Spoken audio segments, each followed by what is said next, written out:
Jemaat yang dikasihi Tuhan, mari kita bersatu hati di dalam doa.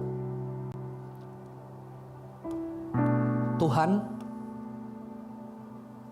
waktu ke depan milik Tuhan. Tuhan kiranya boleh berbicara kepada setiap kami yang ada di tempat ini.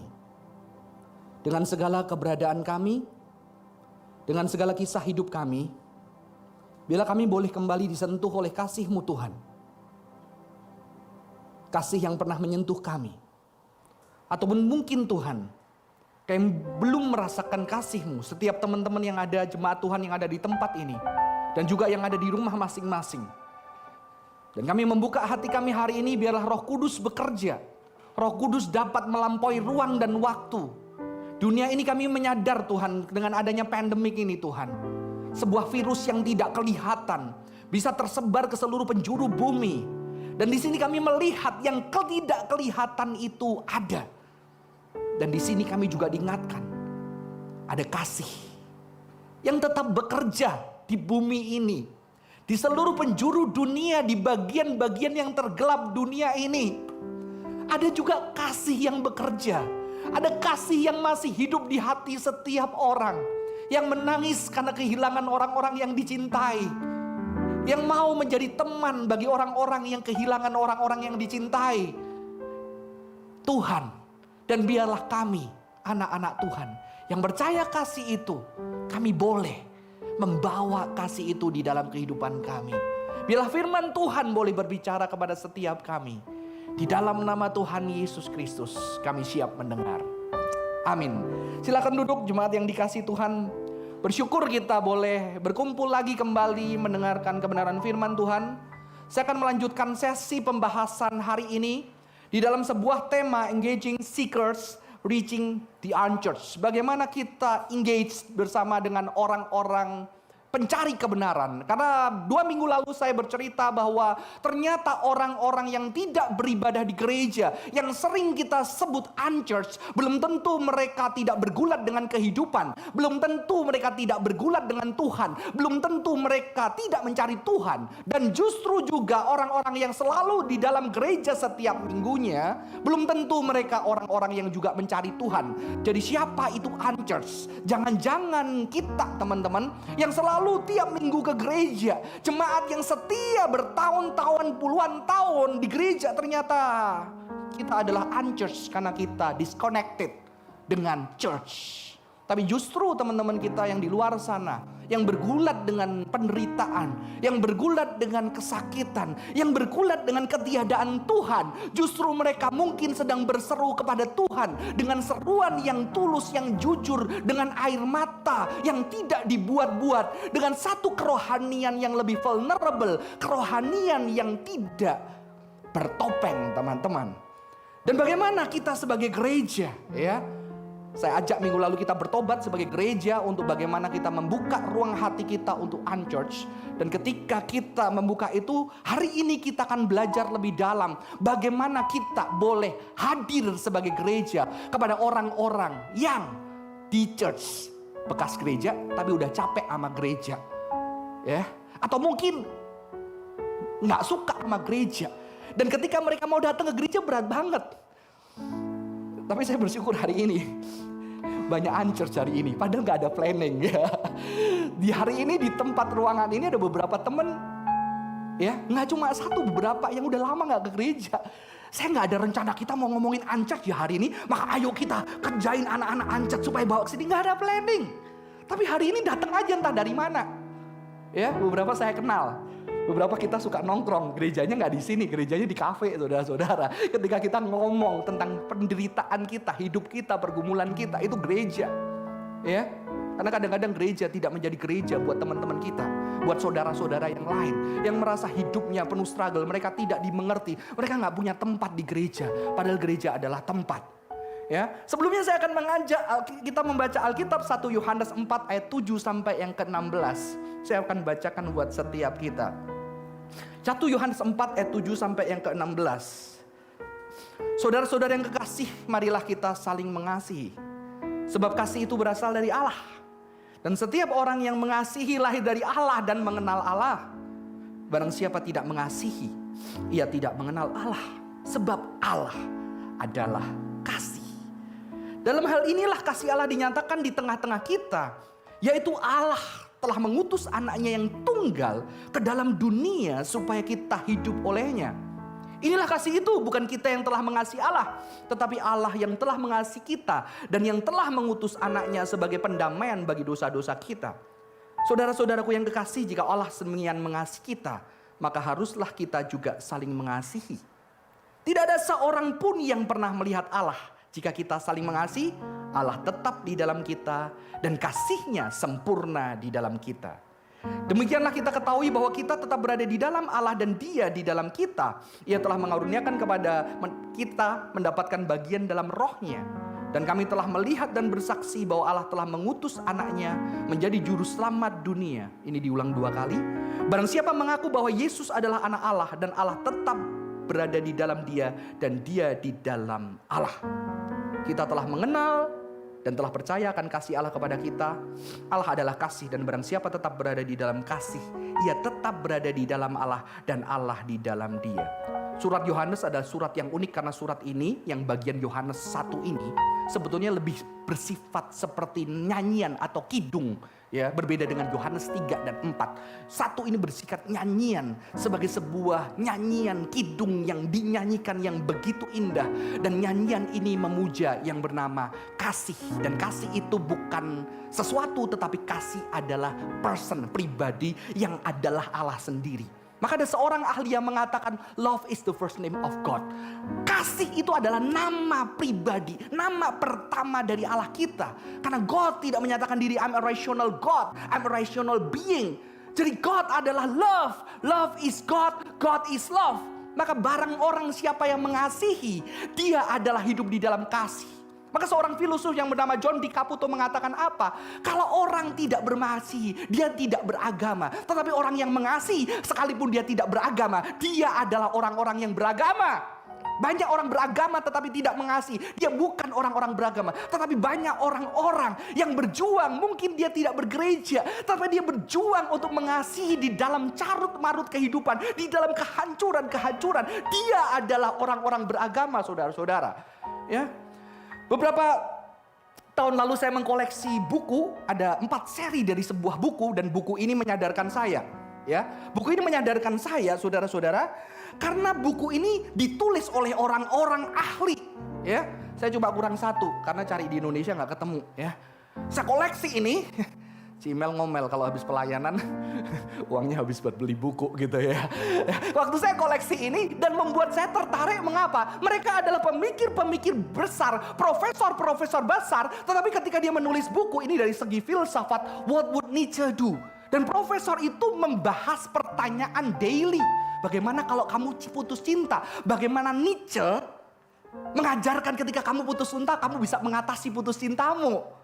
Ya, nanti di sini ada berbicara tentang ahli-ahli politik dan bisa menulis bagaimana kalau kamu vote presiden, kamu bingung karena berita yang simpang siur. Nanti ada secara feminis, bagaimana feminis ngomongin kalau kamu di ghosting gitu ya. Nggak ada ghosting sih di sini. Di apa? Gaslight ya. Bagaimana? Ini ada. Ya. Nanti apa, Freud, seorang psikolog, bukan satu penulis. Bagaimana kamu bisa mengatasi daily problem? Bagaimana kalau kamu nggak bisa tidur? Bagaimana kalau kamu boros banget? Yang ini saya belum baca gitu ya. Rada males baca yang bisnis tapi udah beli gitu kan. Tapi buku-buku ini menyatakan apa? Dunia kontemporer kita, intelektualitas turun ke bawah. Presiden kita juga dulu kan populernya karena apa? Turun ke bawah. Ya. Tapi apakah gereja cukup turun ke bawah, teman-teman? Ini semua pemikiran-pemikiran yang sulit sekali, tapi mereka bergulat dengan pergulatan manusia yang real. Tapi mungkin kalau beli ini sesat nih Pak Johan nih. Ya, membaca buku filsafat nanti sesat. Membaca buku sosiologi, ini Marxis ini kan itu warna-warna merah itu ya. Ini sesat, ini feminis ini sesat. Tapi saya belajar apa? Ternyata mereka tokoh-tokoh yang hebat, mereka berusaha menyelesaikan daily problem. Gimana kalau kamu nggak bisa nyimpen uang banyak? Dia ngomong, gimana kamu kalau selalu boros? Kadang di gereja, jangan cuma boros ya, uang milik Tuhan, selesai. Habis itu boros terus. suruh persembahan terus begitu ya. Gak seperti itu teman-teman ya. Kita gak diajarin bagaimana kita deal sama daily problem. Sehingga teman-teman kemarin saya diundang satu tempat, saya berbicara tentang sebuah tema, horoskop.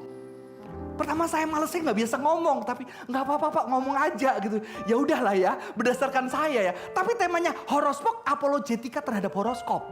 Mati dah gua. Apologetik terhadap horoskop. Boleh nggak nonton horoskop? Iman Kristen berbicara apa tentang horoskop? Teman-teman, selanjutnya saya katakan apa? Ternyata ketika saya meneliti ternyata milenial itu so into sama horoskop, astrologi. Ternyata situs-situs horoskop itu hari-hari berlipat-lipat ratusan kali dilihat, diakses. Jadi ini bisnis yang besar. Ya. Dan ketika saya meneliti, ternyata yang meneliti nggak cuma teologi, tetapi neuroscience, cognitive science, psikologi ngomongin tentang horoskop. Ya. Dan ketika gereja ngomongin ya, boleh nggak? Dosa nggak? Salah nggak? Saya nggak mau ngomongin, maaf saya kali ini ngomonginnya berbeda. Mengapa? Kenapa seorang ahli mengatakan apa? A combination of stress and uncertainty about the future is an ailment for which astrology can seem like the perfect balm. Ternyata generasi yang nggak ada arah, nggak menentu, hidup yang kacau, dia butuh obat, dia butuh mengatasi rasa sakitnya. Dan ternyata horoskop terbukti secara ilmiah membuktikan bahwa orang itu bisa anxiety-nya berkurang. Dia yang gak kenal dirinya, dia ketika ngomong gua sio naga, naga itu kuat. Naga berdosa kan, itu bilangan di Wahyu kan di segala macam. Kita sibuk di situ ngapain? Gua tikus, pinter cari duit, akhirnya dia rajin, sukses dia. Ya. Walaupun celakanya kalau sudah mulai samping-sampingan ya, lu naga, gue kucing. Memang kayaknya kita gak jauh divorce. Oh enggak kayak gitu teman-teman ya. Manusia itu butuh pengenalan akan diri. Dan ternyata mereka gak punya arah di dunia ini. Milenial gak ada yang bimbing. Ternyata horoskop bisa. Dan menurut cognitive science mengatakan powerful vocabulary to capture not only personality and temperament. Nggak cuma mendefinisikan siapa kamu, tetapi apa? Life challenge and opportunity. Oke, hari ini mungkin perjodohanmu tidak baik, tetapi ketika kamu setiap giat dan rela menanggungnya, masa depan ada yang cerah. Kamu akan ditemukan satu orang. Oh ya, ada harapan. Hidup dia.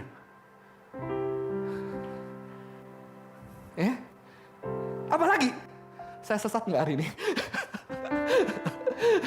Jadi setelah ini pakai horoskop. No, bukan itu maksud saya. Bukan itu maksud saya teman-teman ya.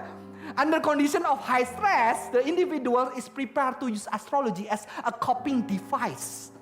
Even though under low stress condition he does not believe in it. Sekalipun mereka nggak percaya. Jadi ternyata milenial percaya nggak percayalah terserah. Pokoknya ternyata works.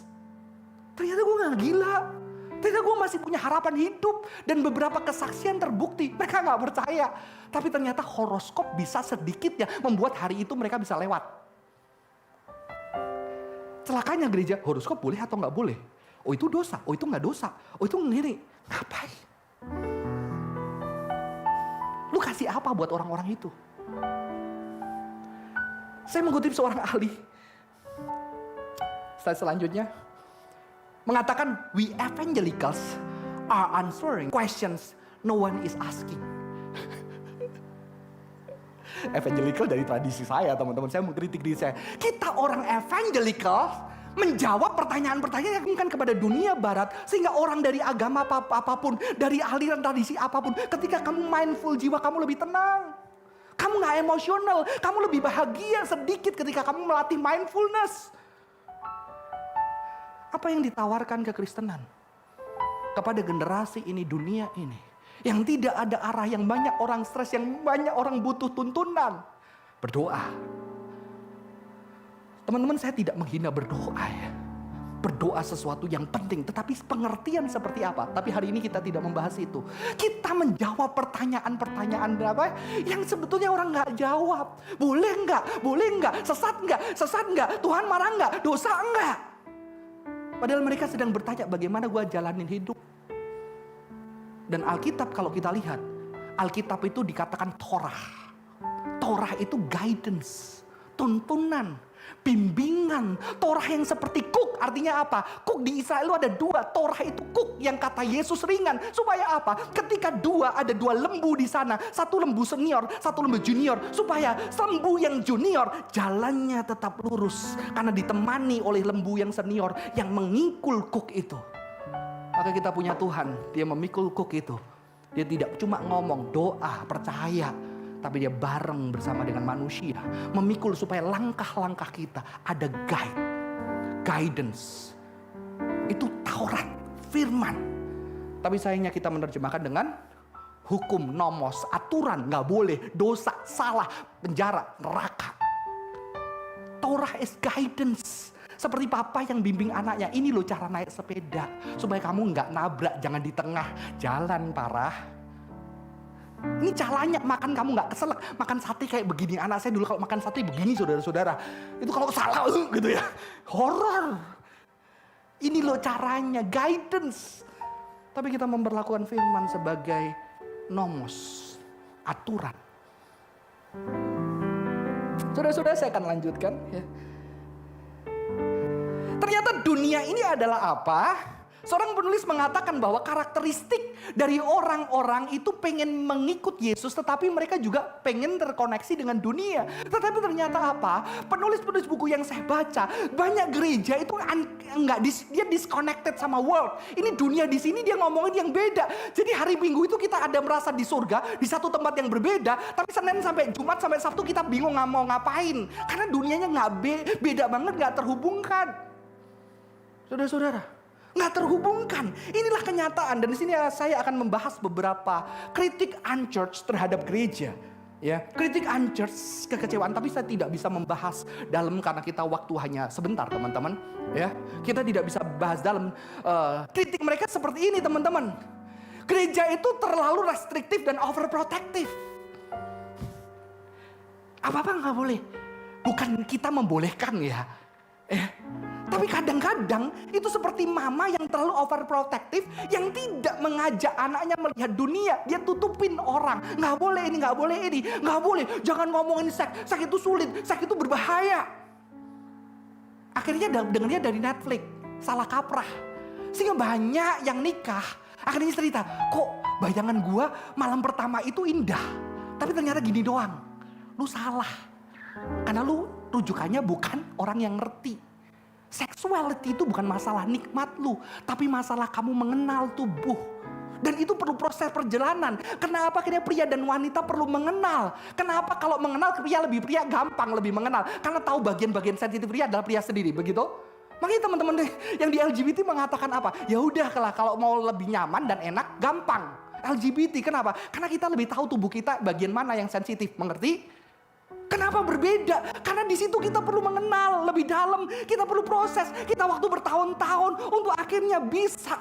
Seks itu sebagai sebuah komunikasi dan anugerah Tuhan yang disakralkan hanya untuk pasangan kita, dan pembicaraan itu tidak keluar dari tempat kita. Seks adalah communication, dan di mana di situ anak-anak Tuhan yang dihasilkan dari cinta dan kedekatan dan keintiman yang levelnya tubuh nggak usah bicara. Itu sesuatu yang indah yang Tuhan anugerahkan. Kalau tidak buat apa Tuhan menciptakan seluruh anggota tubuh kita dengan rangsangan-rangsangan yang nikmat. Itu didesain Tuhan, bukan kejatuhan dosa. Teman-teman, kita terlalu overprotective. Jangan bicara. Saya udah cerita kan. Kalau saya sama ciuman sama Cimel, saya di depan anak gitu. Anak yang hihihi, tapi senyumnya bahagia gitu ya. Kalau dulu waktu masih kecil, lagi dong Pak. Coba Pak, wih kayak nonton Disney langsung. Kenapa? Saya tahu saya sayang mama. Saya cuma cium mama kamu, gak cium yang lain ya. Saya cium mama kamu dan dia tahu papanya. Cium mendekap mamanya dengan erat. Saya juga dekap mereka dengan erat. Saudara-saudara, kita terlalu overprotective. Padahal mau kayak apa nggak bisa, ya. Saya dulu marah sama adik ipar saya, karena adik ipar saya ngomong sama anak saya, kamu pernah lihat pocong nggak? Nggak pernah. Pocong itu apa? Boneka lucu gitu. Oh mau lihat, dilihatin, teriak semua anak saya. Wah, habis itu saya jadi repot. Setiap malam saya harus ke toilet nganterin. Itu berapa hari kurang ajar. Saya omelin tuh adik ipar saya. Ya, saya omel ini karena saya jadi rusak, saya jadi repot bangun ke toilet. Akhirnya saya ajak dia nonton bioskop. Ternyata ada iklan pocong juga gitu ya saudara-saudara. Jadi maafkan adik ipar saya ya. Ya. Lihat, wah pocong pak. Udah tahu mengidentifikasi kalau udah, pak itu makhluk apa begitu ya. Nggak bisa, karena itu sudah di sekitar kita. Apalagi di zaman yang seperti ini. Kita nggak bisa overprotective. Tapi bagaimana kita menemani orang yang bergulat dengan realitas itu. Maka teman-teman yang datang kepada saya yang sedang bergulat, sedang ada pergumulan, apapun itu saya bilang, it's okay, ayo. Yang penting konstruktif, bagaimana kita ngatasin itu. Itu udah terjadi sekarang, bagaimana hidupmu berubah. Ayo, ayo berjuang. Gimana kita ciptain sistem untuk lu bisa lebih baik. Ya. Itu jeritan saya. Gimana anak kita main handphone? Oh ya, handphone itu merusak otak anak. Oh, menurut teori ini anaknya bisa gini. Habis itu cuma dikasih gituan. Terus anak saya ke sekolah minggu tanpa handphone. Karena papanya tahu itu merusak anak, semuanya pakai handphonean. Tersiksa anak saya. Pak, handphonenya kapan? Aku sayang kamu anakku, tapi aku mau handphone, semua udah pakai handphone. Kita nggak diajarkan satu sistem bagaimana kita bareng-bareng didik anak. Gimana caranya anak kita dialihkan yang lain. Kita sebagai as a community membantu orang berjuang di dalam hidup yang real. Kita nggak ada itu. Christianity practice is too shallow, terlalu dangkal. Ngomonginnya itu aja, klise itu aja. Mati masuk dosa, surga, mati berdosa, percaya Yesus masuk surga. Itu penting saudara, itu penting. Saya tidak mengatakan itu tidak penting. Tetapi mereka perlu dalam lagi. Bagaimana itu terkait dengan hidupku, dengan perceraian keluargaku, dengan putusnya cintaku, dengan kehancuran ekonomi keluargaku. Bagaimana aku memaknai kasih Yesus. Dengan bagaimana aku udah berusaha kerja keras, tetapi aku percaya Yesus sayang aku. Tapi bagaimana aku bergulat untuk hidupku lebih baik.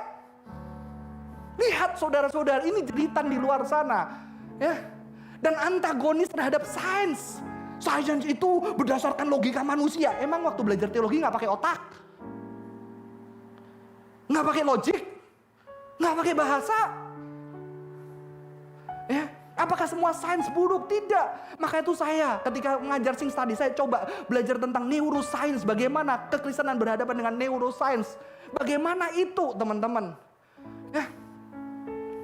Dan eksklusif. Dan apa? Unfriendly to those who doubt. Kita gak diberikan tempat. Ketika di gereja kadang-kadang kita di dalam permasalahan kita ragu. Kenapa gue ngalamin ini? Tuhan ada nggak? Oh nggak boleh loh ya. Itu artinya kamu tidak beriman. Kamu harus bersyukur. Akhirnya jadi sakit jiwa semua. Padahal sedih. Oh terima kasih Tuhan. Itu gila. Sakit. Bahkan ketika keluarganya nggak ada. Syukurilah kematian anakmu. Kalau diperkosa. Nggak ada ruang untuk ragu dan menangis. Dan bertanya, Tuhan apakah engkau mencintai aku? Bukankah itu banyak dari kita mengalami? Kita selalu ada momen, walaupun kita udah percaya Yesus mati buat dosa kita, tapi selalu ada momen ketika kita mengalami kesulitan. Kita, Tuhan, di mana Engkau? Bahkan Yesus ketika di atas kayu salib, Allahku, Allahku, mengapa Engkau meninggalkan aku? Berarti kita tidak memberikan ruang buat Yesus pun menjerit. Kita tidak memberikan ruang untuk itu. Itu jeritan mereka. Tapi teman-teman yang di Singu Dalam udah tahu ya. Kita berikan ruang. Beberapa tahun lalu ada teman kita yang sejak kecil Kristen, pelayanan. Beberapa tahun lalu dia berdiri di sini. Di dalam kondisi dia masih seorang ateis. Dan dia berkata, aku seorang ateis. Aku bergumul. Aku pengen percaya Tuhan. Tapi aku belum berjumpa dengan Tuhan. 2-3 tahun kemudian, pribadi ini berjumpa dengan Tuhan. Kita beri ruang untuk doubt, untuk keraguan. Tapi kadang gereja tidak memberikan ruang. Saudara, mereka punya spiritualitas apa? Orang-orang Ances mulai percaya kepada social, environmental issue adalah sesuatu yang penting. Kebersihan alam. Ya. Ada yang sekarang mulai nggak buang botol nggak boleh sembarangan gitu ya. Dibersih dulu, nggak boleh ada. Ada juga yang mulai nggak makan meat. Ya, karena lihat binatang itu ada animal rights di sana. Mereka mulai concern kepada dunia ini, bumi ini akan hancur. Mereka percaya sebetulnya God, existence of God percaya, mayoritas percaya. Dan mereka terbuka terhadap spiritual experience. Tetapi keterbukaan mereka itu tidak dibatasi satu tembok gereja. Jangankan tembok gereja, Ances itu bahkan terbuka untuk spirituality yang lain. Yang bukan Kristen. Mereka mau lihat, bener nggak sih yang dikatain pendetaku? Bener nggak? Enggak kayak gitu. Maka celaka ketika saya hamba Tuhan, saya cuma bilang itu salah, itu salah. Ketika saya tidak pernah melihat dan bener nggak itu kayak gitu. Saya suka sekali ketika pendeta Timotius memimpin question and answer. Dan ketika ditanya bagaimana dengan pandangan lain. Kalau teman-teman perhatikan pendeta Timotius itu, oh kita nggak perlu ngomongin itu, kita ngomongin pendapat kita seperti ini begini. Dan itu bagi saya bijak sangat. Karena tidak mau juga menyakiti yang lain. Dia hanya menceritakan ini yang ku percaya, yang indah, yang ku yakini, dan itu sesuatu yang indah. Tidak judgmental daripada ngomong itu salah. Ternyata nggak yang seperti kamu bilang, lu nggak pernah baca, lu nggak pernah belajar, lu nggak pernah tanya. Teman-teman, ini sesuatu yang penting teman-teman ya. Langsung selanjutnya, mereka tuh relational not institutional. Saya belum baca buku ini ya 5 tahun yang lalu. 5 tahun lalu di gereja ini saya bubarin, nggak usah selamatin ulang tahun. Ngapain? Lu suruh datang hari ini, bulan ini yang berulang tahun, Deborah, Holly, lu nggak kenal. Suruh maju pajang di depan, selamat ulang tahun, happy birthday. Saya tanya, lu nyaman gak di gitu? Gak nyaman, gila gue gak kenal. Saya juga gak mau besuk waktu itu, kenapa? Kamu mau tak besukin gak? Janganlah kok, jangan ke rumahku gitu. Di kafe aja nongkrong gitu kan. Teman-teman, kita udah lama gak besuk. Kita udah lama gak nyelamatin. Tapi saya ingat tahun lalu ada teman pria. Karena waktu itu temen komselnya gak bisa nyelamatin ulang tahun temennya. Dia bawa kue ulang tahun ke temennya yang cowok. Dan dia berdua di depan pagar gitu. Menyelamatin dan mendoakan berdua. Itu kalau Anda foto bisa salah arah itu tafsirnya. Tapi temen cowoknya bilang apa? Thank you ya. Belum pernah ada seumur hidup gua ada orang bawain kue di rumahku. Relational bukan institusional. Sekarang dunia tahu, maka mereka berusaha relasional tapi yang diinstitusionalkan. Bacakan email Bapak Johan, oh, ternyata dari orang yang jualan gitu ya. Padahal gak kenal saya aja manggil-manggil nama saya. Bapak Johan, gimana kabar Anda? Tapi tetap gak enak, karena diinstitusionalin. Gereja perlu relasional. Dan mereka hate being manipulated. Maka saya waktu itu bareng sama teman-teman nggak usah bikin acara, udah terlalu banyak acara. Kita jangan bikin acara supaya orang datang. Itu manipulasi. Ayo kita bikin acara, nanti kita lapor. Acara kita diikuti 500 orang. Berhasil. Modelmu.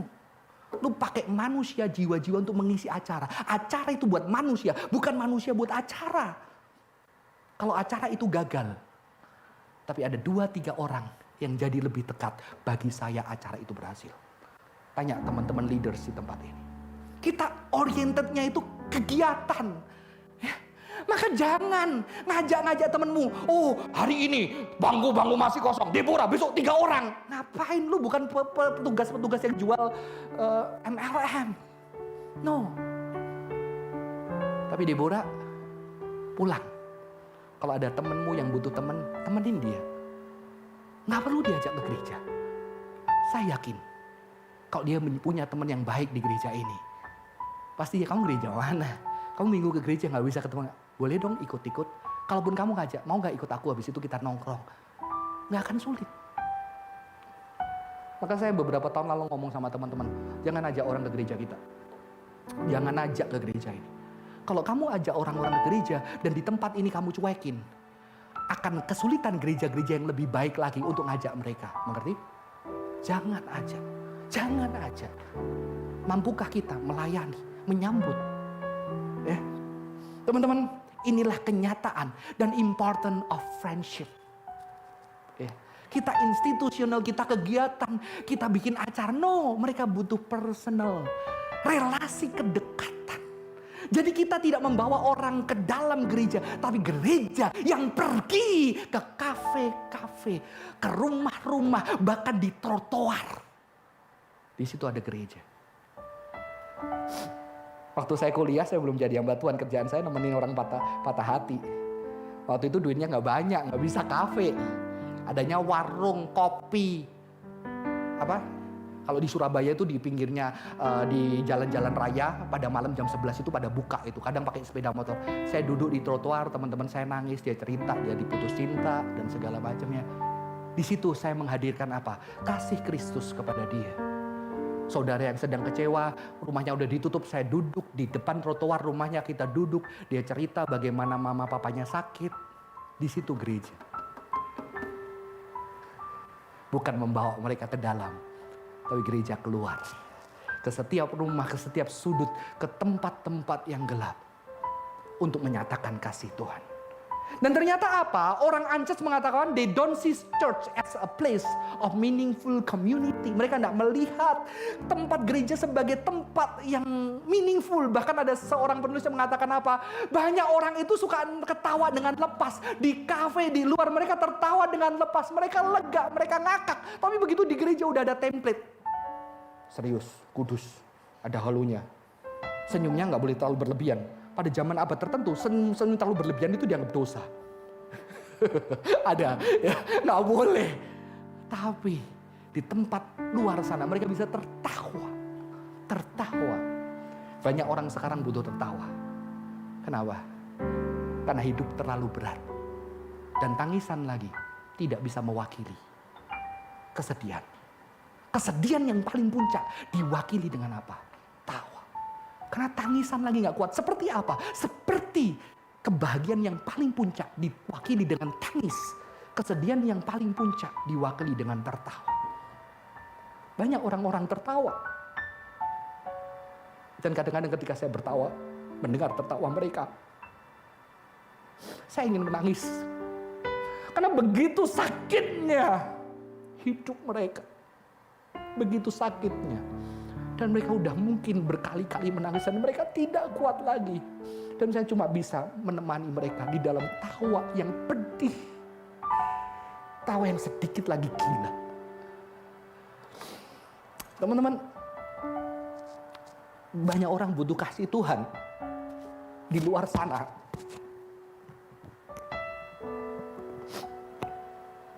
Banyak orang butuh kasih Tuhan. Dan saudara dan saya harus pergi. Pergi. Di setiap tempat. Di setiap temanmu. Yang membutuhkan kasih Tuhan. Seorang penulis mengatakan. Banyak orang-orang yang tidak bergereja itu tidak mencari gereja. Mereka mencari perjumpaan dengan Tuhan. Dan sekalipun mereka tidak mencari Tuhan secara langsung.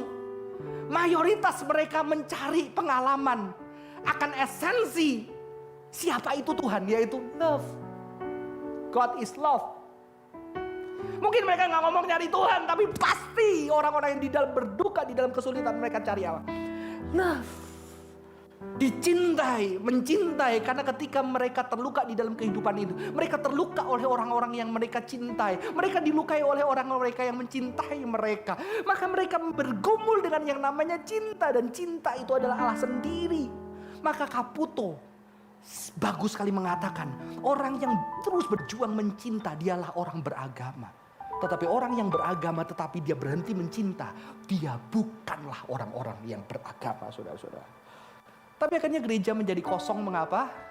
Mengapa satu-satunya alasan gereja pada kosong? Karena gereja, pemimpin-pemimpin gereja hanya menyukai model gereja. Mereka gak suka jiwa-jiwa, mereka cinta gerejanya, model gerejanya. Mereka gak cinta jiwa-jiwa.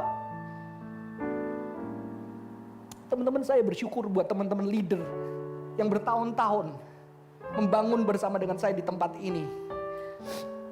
Saya bersyukur karena ternyata komunitas kita lebih banyak jemaatnya daripada yang datang. Kelompok kecil kita isinya lebih banyak karena banyak teman-teman yang tidak punya komunitas tempat lain boleh bergabung tanpa harus ke gereja kita. Saya bersuka cita. Saya bersuka cita. Kalau mereka nggak nyaman di gereja, jangan paksa mereka ke gereja. Kalau mereka nyamannya cuma nongkrong-nongkrong, kita komsel di rumahnya siapa, mereka ngomong, cerita, mereka bilang, aku nggak mau ke gereja. It's okay, biarin. Kenapa? Karena mereka nggak bisa lari dari kasih Tuhan. Karena kasih Tuhan itu kamu dan saya, dan kamu ada bareng buat mereka. Amin. Di sini kita tidak melihat kerja Tuhan hanya di dalam gereja. Kerja Tuhan sungguhlah luar biasa, teman-teman. Dan yang mereka butuhkan adalah embodied love. Ya. Saya akan mengajak kita mengerti bagaimana harus melayani, berani belajar kritis, menerima kritik. Gereja harus berani menerima kritik. Mengapa? Karena teman-teman, kritik unchurched tadilah yang membantu kita untuk bisa belajar dan berubah. Gereja harus berubah. Yang kedua, harus relational dan personal. Relational, nggak boleh cuma mengadakan acara-acara. No, itu dosa. Tapi bagaimana berelasi? Teman-teman kalau tahu beberapa anak, sorry aku nggak bisa ikut ini. Karena papaku lagi datang. Papaku nggak percaya. Pergi. Jangan ikut acara ini. Pergi temenin papamu. Karena itu lebih penting. Karena itu kamu sedang melayani papamu. Teman-teman. Sincere. Not faking. Jangan berpura-pura. Ketika kamu jatuh, jujur aja kamu jatuh. Ketika kamu lemah, jujur kamu lemah. Dan setelah itu ayo kita berjuang bersama-sama. Jangan. Dan stop manipulation. Menggunakan relasi untuk kamu mereka bisa datang gereja. Stop. Tanya para leader.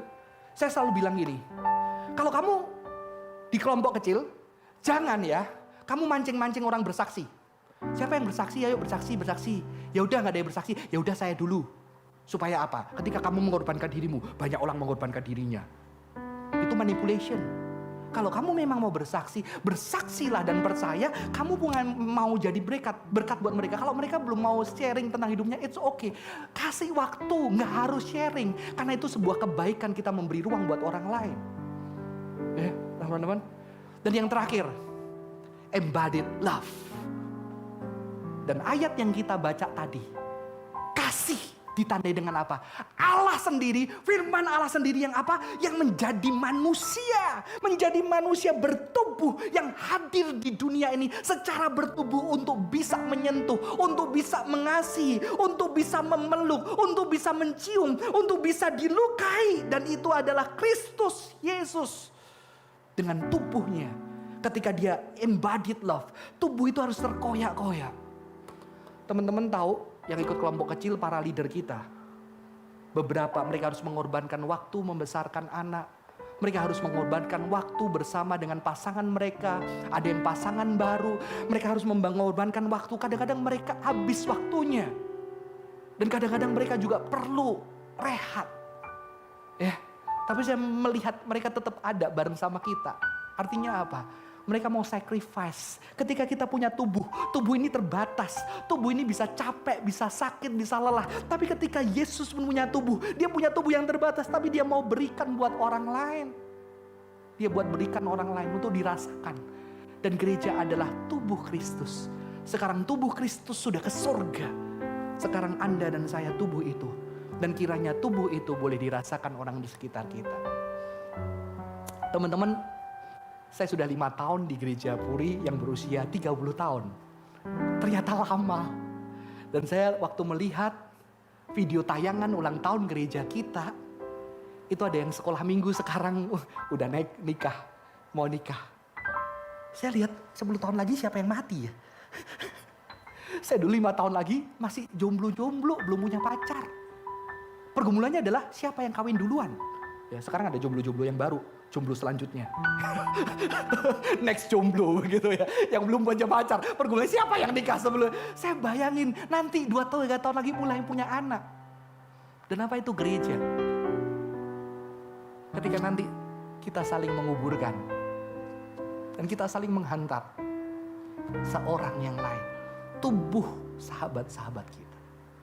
Di dalam air mata kebahagiaan. Air mata sukacita, bahwa kita pernah bergandengan tangan, kita pernah bertumbuh bersama, kita pernah mungkin saling terluka, tetapi kita saling menyembuhkan. Belum tentu saya duluan, saya sekarang lagi jaga kesehatan, gitu ya. Belum tentu saya duluan. Saya bayangkan itu indah, indah banget. Itu gereja ketika hadir. Teman-teman, hari ini banyak orang terluka, banyak orang menangis, banyak orang tertawa. Maukah teman-teman dan saya pergi buat gereja ini kosong? Maksudnya jangan besok gak datang ya. Kosong artinya pergi ke kafe-kafe, ke rumah temenmu, ke sekolah, ke tempat kerja. untuk mereka boleh nyicipin tubuh Kristus. Cinta Kristus. Kamu dan saya. Amin. Sekalipun mereka gak datang di tempat ini, kita sudah hadir di dalam kehidupan mereka.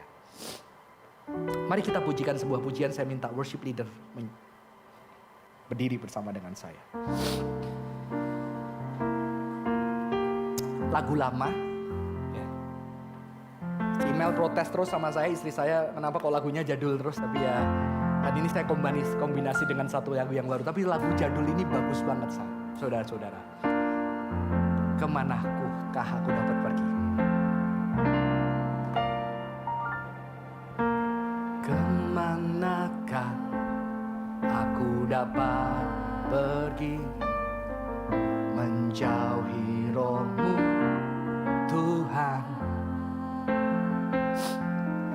Ku berlari menuju ke langit. Namun apa? Namun Engkau ada di sana. Apalagi saudara-saudara? Aku terbang dengan sayap fajar, diam di ujung bumi. Namun apa? Namun tangan-Mu menuntunku selalu, bawaku mendekat padamu. Engkau Tuhan Allah Maha Tahu, betapa dahsyatnya kuasa-Mu. Hadirat-Mu kini penuhiku, bawaku mendekat padamu. Mengapa saya memilih lagu ini? Justru lagu ini menghasilkan keyakinan di saya. Unchurched. Kalau kamu mau lari ke ujung dunia pun, kamu mau menjauh dari Tuhan sampai ujung bumi, kamu mau mendaki langit yang paling tinggi, kamu gak bisa lari dari kasih Tuhan. Maka saya tidak khawatir dengan teman-teman yang tidak mau bergereja. Karena kasih Tuhan tidak perlu gereja fisik untuk bisa menjamah kamu. Amin. Tuhan bisa hadir di sana, di dalam tempat-tempat yang tergelap, di dalam kehancuran yang paling hancur, ketika bahkan teman-teman kamu di gereja tidak bisa hadir. Tuhan hadir di sana dan memberikan kasih-Nya dengan besar, karena Tuhan adalah Tuhan yang mencari yang terima. Tapi ketika saya mengajak Anda menyanyikan ini, kemanakah kamu dapat pergi? Tapi Tuhan juga mau Anda dan saya yang pergi ke tempat-tempat itu. Tempat gelap bukan tempatnya. Tempat gelap adalah hati sesama kita yang sedang kebingungan, ketakutan, tidak punya arti, tidak punya jalan. Dan mungkin kita bisa datang bukan sebagai orang yang sok tahu tentang kebenaran, bukan sebagai orang yang sok ngerti tentang firman, tapi sebagai orang yang sama-sama tahu di tempat gelap itu bergumul bersama-sama dan berdoa, berteriak. Kasih Tuhan dinyatakan. Amin. Saya percaya saudara di jamaah Tuhan hari ini, dan kita boleh menjadi berkat. Engkau Tuhan, mari kita bangkit berdiri. Allah Maha Tahu, betapa dahsyatnya kuasa-Mu. Hadirat-Mu kini penuhiku,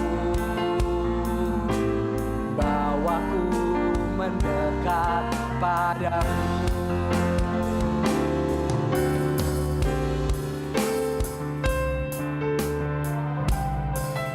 Allah Maha Tahu, betapa dahsyatnya kuasa-Mu. Hadirat-Mu kini penuhiku, bawaku mendekat padamu. Mari kita ambil waktu sejenak. Teman-teman, bersyukur buat kita boleh mendengar kebenaran firman Tuhan ini. Mari kita buka hati kita. Mari kita mengaku di hadapan Tuhan kekurangan kita, bahkan kehancuran kita. Ketika kita masih hancur hari ini, Berdoa kepada Tuhan dan percaya bahwa Tuhan kasihnya lebih besar dari kehancuran kita. Kasihnya lebih besar dari kesepian kita. Kasihnya lebih besar. Dan kemanapun kita pergi, kita tidak bisa lari dari kasihnya. Karena kasihnya tidak terbatas dengan tembok gereja ini. Kasihnya melampaui ruang dan waktu. Tetapi juga Tuhan punya tubuhnya, yaitu dan saudara dan saya. Kalau selama ini konsen kita hanya hidup kita, buat apa cari kekayaan? Setelah kaya kamu mau apa? Apakah membuat hidupmu lebih bahagia? Saudara-saudara, cobalah hadir buat orang lain. Dan ketika orang lain itu merasakan cinta Tuhan di dalam hidupmu, saya percaya kebahagiaan yang kamu miliki tidak bisa dibayar dengan kesuksesan besar yang kamu miliki. Bahkan orang-orang itu bisa merasakan cinta Tuhan. Itulah kebahagiaan yang sejati. Mari kita menghadap Tuhan. Tuhan bersyukur buat hari ini. Bersyukur buat teman-teman yang datang. Kami bersyukur hari ini juga banyak teman-teman di tempat ini yang sudah lama tidak bergereja. Tapi hari ini mereka juga boleh melihat. Mereka pernah merasakan bagaimana di luar gereja. Mereka tahu pergumulannya ketika sendirian. Buatlah mereka jadi berkat untuk orang-orang di luar sana yang juga bersama dengan mereka.